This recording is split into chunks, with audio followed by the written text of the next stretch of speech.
Good morning, Tony Dottino, founder of the USA Memory Championship, and happy to be with you as another week seems to have flown by as the second week of April is on its way to completion. And as I was thinking about today's Live with Tony, I always think about what skills or what can we teach people that can make a difference with their ability to maintain their cognitive wellness and keep their brains as active and as alive as possible. And we keep talking about the 6 key factors of long-term cognitive fitness. And again, reading an article in the New Scientist magazine from February 14th of 2026, obviously, is an article that talks about the best way to train your brain. And what it got me thinking about is, God, if I had a better crystal ball, I would have taken a group of mental athletes. We're getting ready to do our 27th USA Memory Championship. And I was in a group of college students yesterday, and the professor asked the students, have any of you ever heard of the USA Memory Championship? And have any of you thought that there were things that you could do to improve your memory and your focus your attention to retain information and recall it as you need it? And unfortunately, there were no students that put their hands up on either of those 2 questions. And so it got me to go back to an article in this New Scientist magazine that talked about the best way to train your brain. And so they talk about brain games and different activities, but the best way that we have found in the USA Memory Championship is to cover 5 different events. So we go from names and faces, which is an activity that people actually, as they begin early stages of dementia or Alzheimer's, begin to forget how they remember people's names and faces. And that's something you would think, my goodness, I remember these people, I should know their names. These are people I see all the time. And so one of our events in the competition is remembering names and faces. And so there are some skills and there are some techniques that people can use to develop their ability to remember names and faces of people that are important to them and that they want to remember. We have strings of numbers, so they get strings and rows of digits that they have several minutes to retain as many of those digits. And again, there are skills and techniques for each of these events. So I'm not going to repeat that over and over 5 times, but there are ways of retaining and remembering those. Then we have what we call the shopping list, how to remember the list of things which people use to remember paragraphs of information. How do you pull out key pieces of information from paragraphs that you're reading that you want to retain and you want to be able to utilize? So your reading comprehension is tied into that, and how well that you can go through that and retain it. And then we have images, things that we see and we want to retain and recall, how we go through our focus and maintaining different elements of it. So our memory championship and our qualifying events goes through 5 different events. And then what we do with that is we take the top 12 people and we bring them to a live stage here in Winter Park, Florida, through the hosting of Full Sail University, and it gives their students an opportunity to utilize the skills they've learned in putting out productions. And we get that recorded and posted on YouTube on the Sunday after, which this year is August 29th. So August 30th, we should be able to get that posted. But I'm reading this and saying, my goodness, if I had a better crystal ball 27 years ago, we would have taken a handful of mental athletes and we would have brought them into a lab somewhere and had them study, except people still look at this whole topic of memory as I either have it or I don't. And there haven't been enough of extensive studies in the science world that actually has proven that by training your brain and utilizing some of these activities, that it can make a difference in your long-term cognitive fitness. So here comes an article, the type of cognitive training that tests people's recall has an effect on dementia risk, possibly by boosting brain connectivity.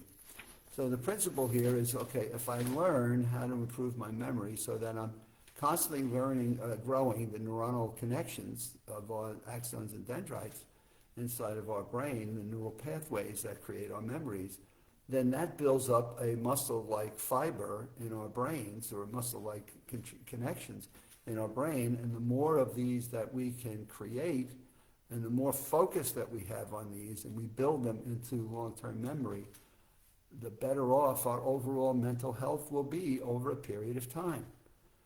And I think about this with the number of people that have competed. I was talking to a bunch of students yesterday and said the number of students that have come into the USA Memory Championship have learned how to remember information, reading comprehension, list of things.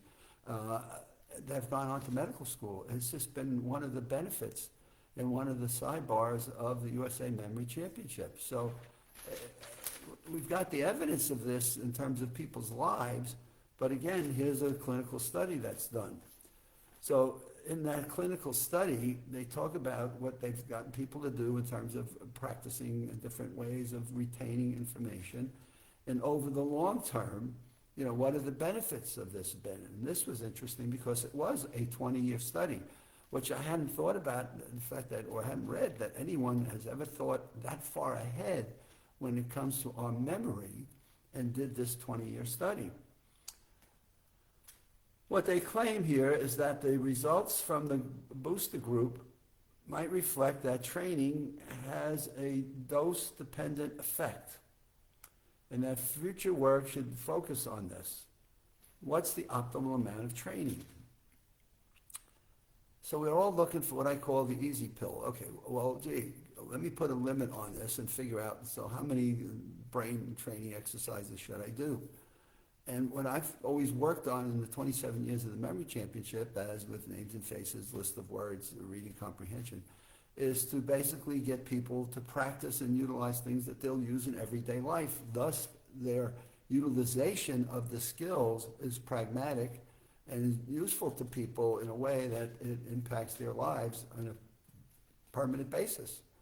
And so trying to help people improve their mental fitness and their cognitive experiences are not something, well, we do it on Monday, Wednesday, and Friday, but these are skills that you would use in everyday life. So remember your person's name, remember a list of things we do at work on our to-do list. We can always write them on a paper, obviously, and put them into our computer.